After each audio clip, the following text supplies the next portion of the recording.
మనందరికీ ఢిల్లీ గురించి తెలుసు, కానీ తెలియని కొన్ని ఫ్యాక్ట్స్ కూడా ఉంటాయి. అవేంటో తెలుసుకుందాం. ఢిల్లీని the dynamic heart of India ఎకనామీగా కూడా పిలుస్తారు. దీంట్లో number 1, capital of India. Delhi is a capital territory of India. Delhi రాజకీయ, సాంస్కృతిక, వాణిజ్య కేంద్రంగా పనిచేస్తుంది. ఢిల్లీలోనే Rashtrapati Bhavan, president residence and supreme court కూడా ఉంటాయి. Number 2, educational hub.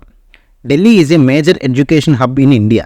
ఇండియాలోనే ఎన్నో ప్రెస్టీజియస్ ఇన్స్టిట్యూషన్స్ ఉన్నాయి, like university of Delhi, Jawaharlal Nehru university and Indian institute of technology Delhi.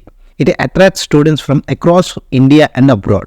Number 3, popular startups like Lenskart, Zomato, Shiprocket, MobiKwik, BharatPe, Delivery. ఇలాంటి కంపెనీస్ అన్ని ఇక్కడే స్టార్ట్ అయ్యాయి. Number 4, traffic congestion. Delhi traffic and pollution కి main branch గా ఉంటుంది. ఈ city air quality issues ని ఎక్కువగా ఫేస్ చేస్తుంది. ఎస్పెషల్లీ వింటర్ సీజన్ లో ఈ ప్రాంతాన్ని పొగ మంచుతో కప్పేస్తుంది. సో ఇలాంటి ఇన్ఫర్మేషన్ మీకు కావాలనుకుంటే ఈ ఛానల్ ని ఇప్పుడే ఫాలో చేయండి.